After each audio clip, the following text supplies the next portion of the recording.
like I said, or connections help, and it just things work pretty smoothly there.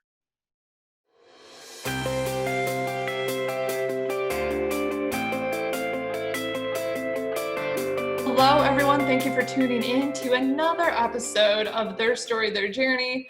And this last person that we have on is someone that I used to work with kind of indirectly. I worked at one school, he worked at the other. Thereafter, then did some internship for him. And he's also someone I never met anyone, I should say, that has been to more Bruce Springsteen concerts and has met him once as well. So without further ado, I'd like to introduce you from Lake Erie, Logan Smith, who is the Associate Director of Athletics for Internal Operations and Administration. Yes. So before we really jump into this, Logan, how many concerts have you actually been to? And how many times? I said once, but did you meet him more than once? No, I only met him once, and that was at like a book signing type deal in Toronto, which kind of happened in the spur of the moment, all within a week, like in terms of, well, actually 3 days in between when it was announced and actually the event happening. But that's another random story. But yeah, just met him once, and you were asking about how many times I've seen him in concert. 15 between 2005 and the last time I saw him was on Broadway in 2018, and he's kind of been on a hiatus since then. So folks, if you want to know what Logan does in his spare time, there you go. That's one area. And something I learned about him fairly quickly after working with him. So without further ado, we'll go ahead and jumpstart and just tell us a little bit about yourself.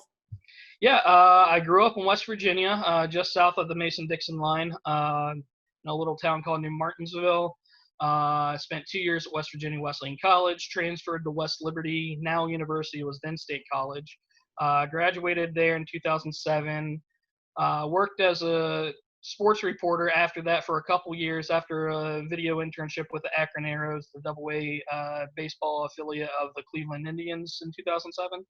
And then in 2009, I accepted a graduate assistantship at Walsh University. That blossomed into an assistant sports information director position at Walsh. And then in 2015, I was promoted to the top billing of sports information director there after my boss retired. And then in 2018, in the fall, there was a position open up at Lake Erie College, and it was just a great opportunity, not too far away, and I had to take it, and that's where I currently stand as that long title as Associate Director of Athletics at Lake Erie College, which in layman's terms stands for basically Sports Information Director and head of game operations and facilities. Well, that's awesome. And what was your major in undergrad? In undergrad, I started out as I didn't really declare a major until my sophomore year, but then I went into communications. Once I transferred, there's 3 different tracks you could emphasize in at West Liberty. That's what they called it. One was journalism, one was, I think, theater out of all things, and then broadcasting was the one I decided to focus on.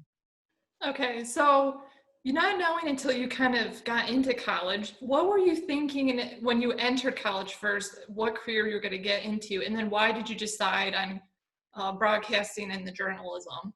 Well, actually, when I first entered college, I was, the freshmen at the time were saying, don't feel like you have to, pick a major and focus on it the entire time. So I had 3 different options that I felt comfortable with. I had an art background, so kind of art with the eventual probably decision to go into graphic design was one of them, but the time commitment was quite a bit. Not that that's a bad thing, but when they're telling you to spend like 18 hours out of class, focus on the same thing inside of class, I don't know. I just wasn't feeling it. So, I mean, I have all the respect for the people who do.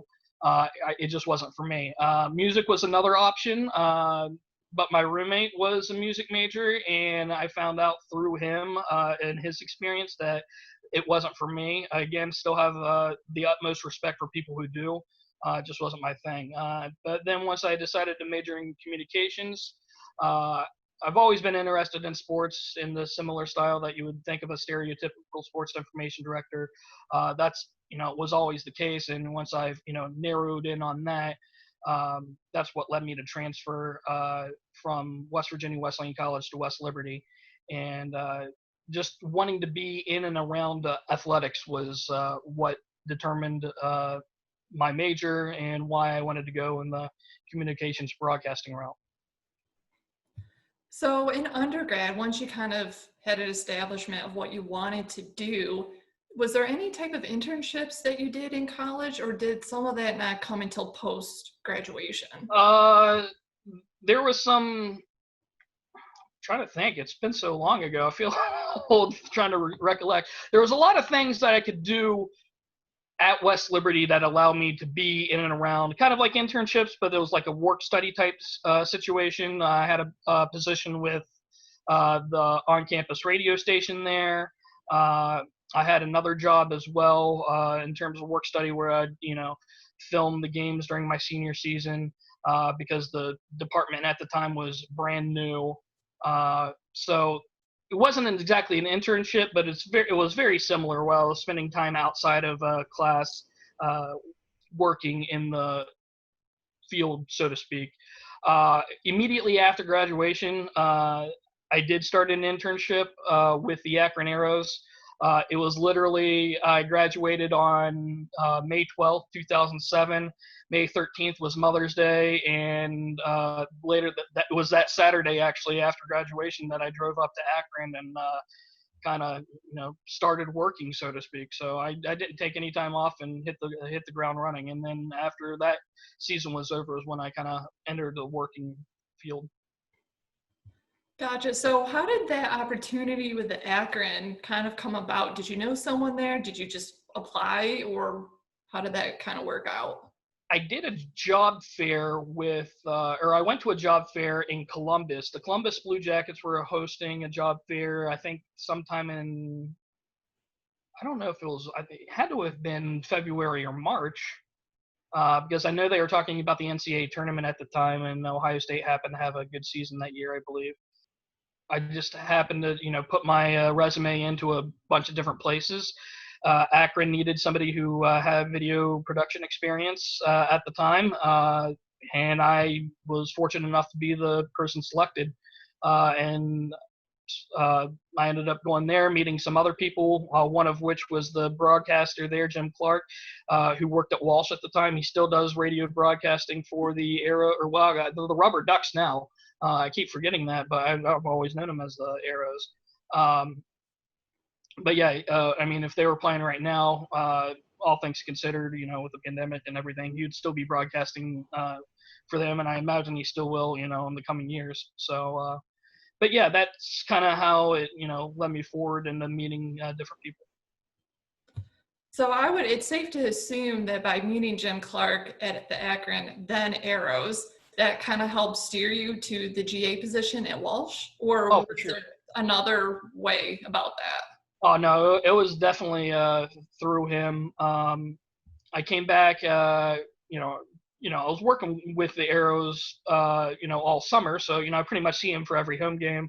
A couple years later, in the summer of 2009, it was about this time 11 years ago. I came with a friend just to watch some baseball, kind of like a weekend vacation, with a concert included, just to watch baseball, watch a Arrows game, catch the Indians, go to a concert, and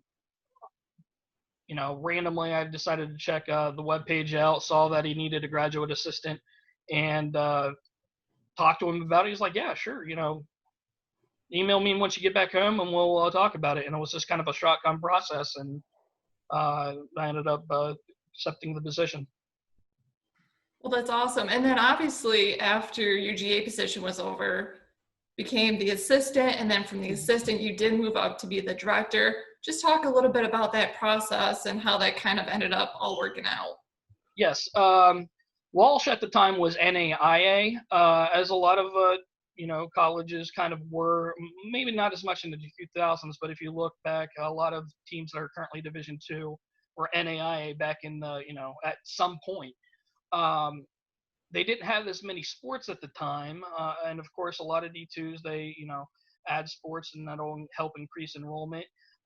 Walsh was in the process of joining Division II, was in the process of adding sports. I believe at the time they had men's lacrosse as a club team. They were going to add women's lacrosse, just,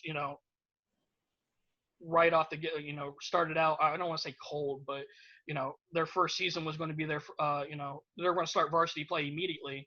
So when you have more sports like that, it increases the workload for, the sports information department.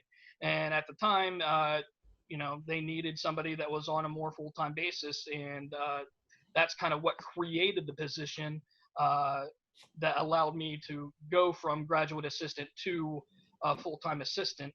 And then after time, 3 years of that, Jim decided to retire. I was selected, to move in the spot after, seemed natural to me after being there for 5 years. Hey, who's seen more games than, me? But so that's what ended up leading me to the full-time position.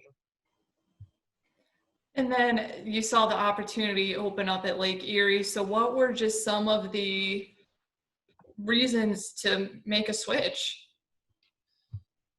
I was pretty comfortable at Walsh. At the time, I just started my 10th year, I believe. But I noticed I kind of hit the level or the ceiling of how far I can move up in that department. And while it was a difficult decision, I had to take a chance and move up to Lake Erie, where it would allow me to grow in other fields. The game operations and the facilities department. I've kind of been around those already just because they work very, almost symbiotically with sports information, at least for home games. But the position was open, and I felt like I would be a natural fit for it just for being around the environment for so long. So I put in a call to Kelly Kish about it. I actually met her earlier that year in the spring of 2018 during the women's lacrosse GMAC tournament. Had a great conversation with her at the time, just general conversation in the press box. And then once I figured out they needed a new position that fall, like I said, connections help, and it just things worked pretty smoothly there. So when you started at Lake Erie, the title was more Director of Athletic Communications, if I remember correctly, but then ended up getting switched to what it is now. So can you talk a little bit about why the name kind of changed? There was actually two separate positions, like you said, Director of Communication, or I forget the actual wording, but there was one for that, and then there was one for the game operations and facilities. And what the athletic director at the time did was combine both positions into one, which created the title that I currently have. So that's what it was. In essence, it allowed, it kind of removed a position, but at the same time, it created more, what's the word I'm looking for? There's more of an ability to create graduate assistantships underneath me. So that's kind of what happened. They combined two positions into one, which allowed all three fields, I guess, to have now 5 graduate assistants as opposed to, I believe, 2 at the time. So do you see with this role that it's more work on your plate, or do you feel like it's kind of the same as before? It's almost like an apple and oranges type thing. I feel it's kind of similar, or at least, before everything started back in March with the pandemic, everything's kind of changed, the last 2 months in terms of how work feels. But up until that point, I would say less work because I had a couple graduate assistants that would focus on sports information. So I personally didn't have to be at every single event, and oftentimes it would be impossible because if our baseball team plays at Classic Park, which is the single A or the home of the single A affiliate of the Cleveland Indians. It's about 15 minutes down the road. Great venue for Division II baseball.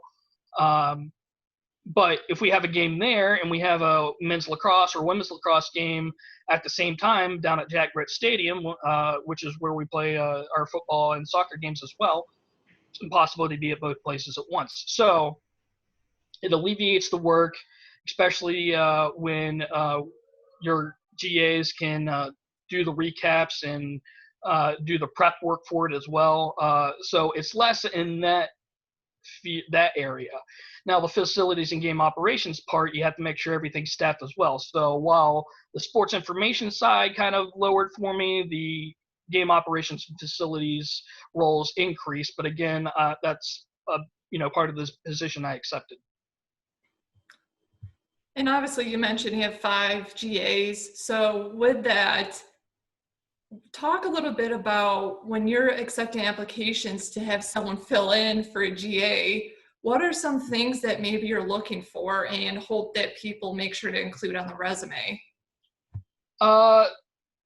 One, I definitely look at the work background, see if they've worked kind of in sports as opposed to kind of like outside other areas. I get in some cases, like if you're a student athlete, you're probably busy with the sport. You're, don't have time to actually work the events because you're practicing and playing.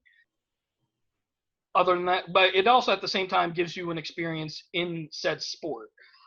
In terms of like the sports information side, that helps because you know how to stat certain games or you know what stats are important. I also look at writing ability. I never used to take, when I was in high school, I never thought twice about like writing. Big deal. But I mean, it is a huge, it's a huge plus if you know how to write.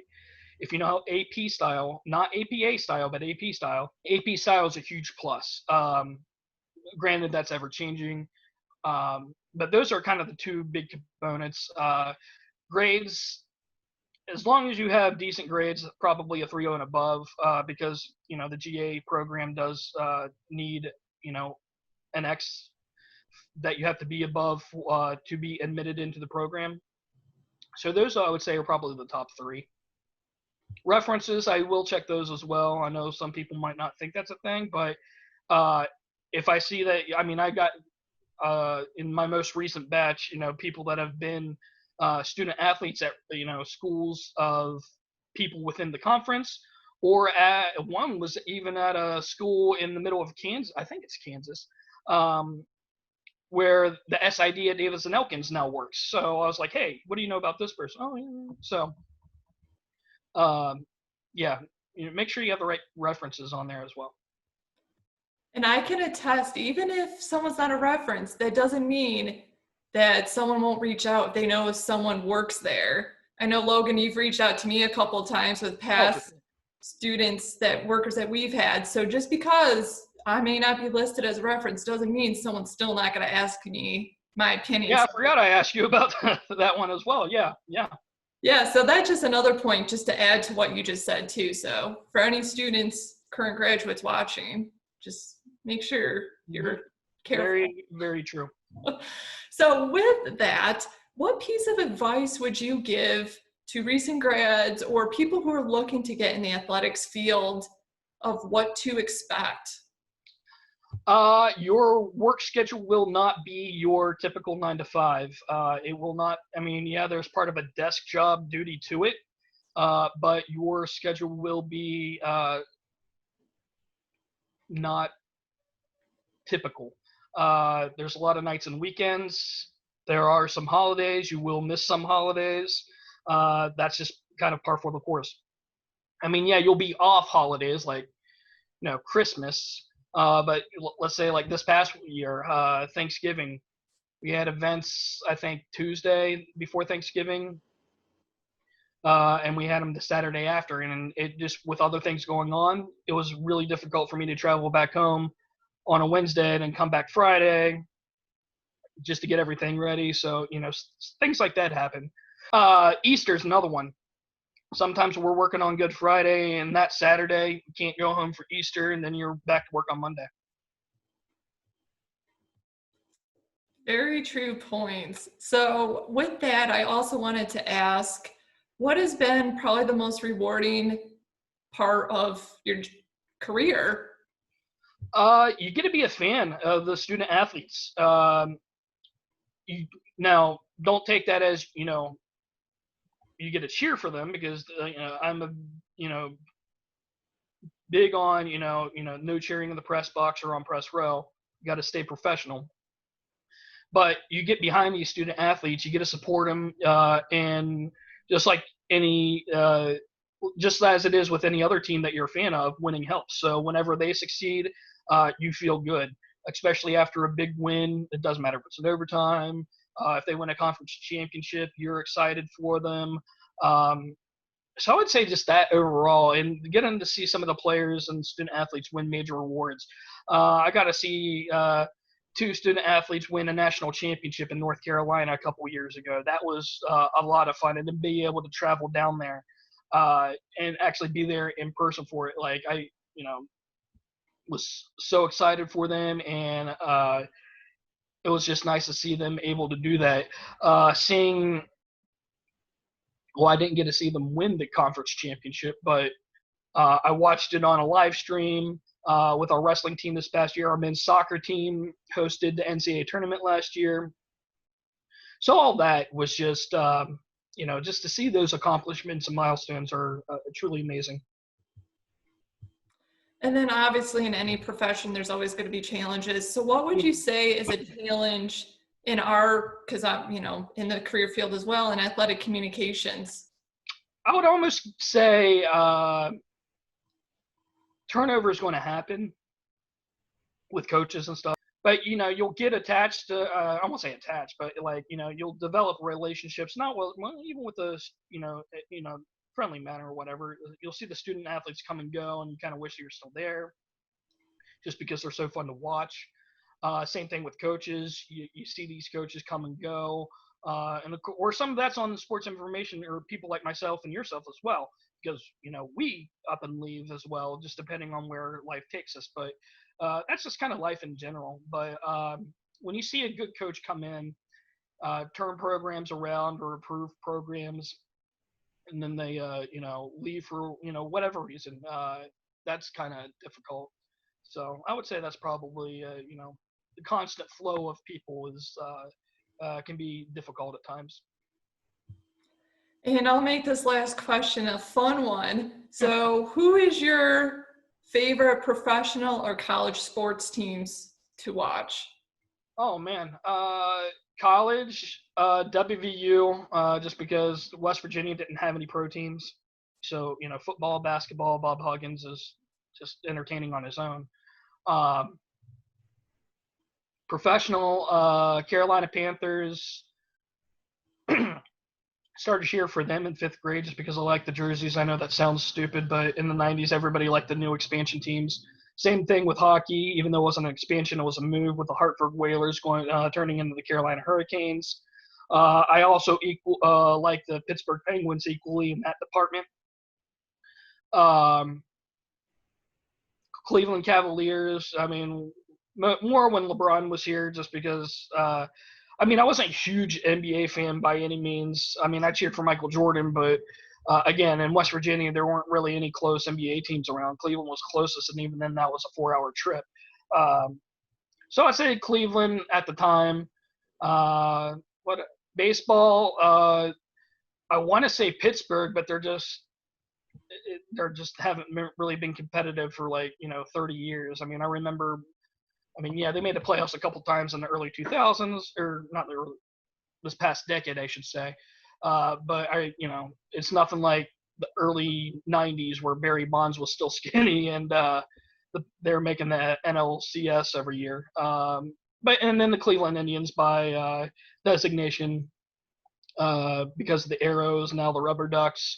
And I also like the Steelers and Browns. I know that confuses a lot of people, but I grew up in the Pittsburgh market. They're not my favorite team because of Carolina, and now that I live in the Cleveland, suburb, so to speak, a lot of Browns fans are friends of mine. So yeah, that's just kind of how it works out. Well, awesome. Well, first off, again, thank you, Logan, for joining today. No And problem. you never know, you may see Logan at another Bruce Springsteen concert. It's very possible if he's in Pittsburgh, Cleveland, Columbus. I've seen him in Louisville. I will do my best to make whatever's around. So you just may see Logan in the near future at one of the concerts. I So even got posters there we hanging go. up. All right. So for Logan Smith, I'm Jen Maurer, and thanks again, everyone, for tuning in. And until next time, have a great day. And oh, I almost forgot. If you want to keep up to date with everything Lake Erie, make sure you follow the usernames that are listed below, see what kind of content they have out, give them some love, like them, retweet, whatever you want to do. But again, until next time, have a great day, everybody.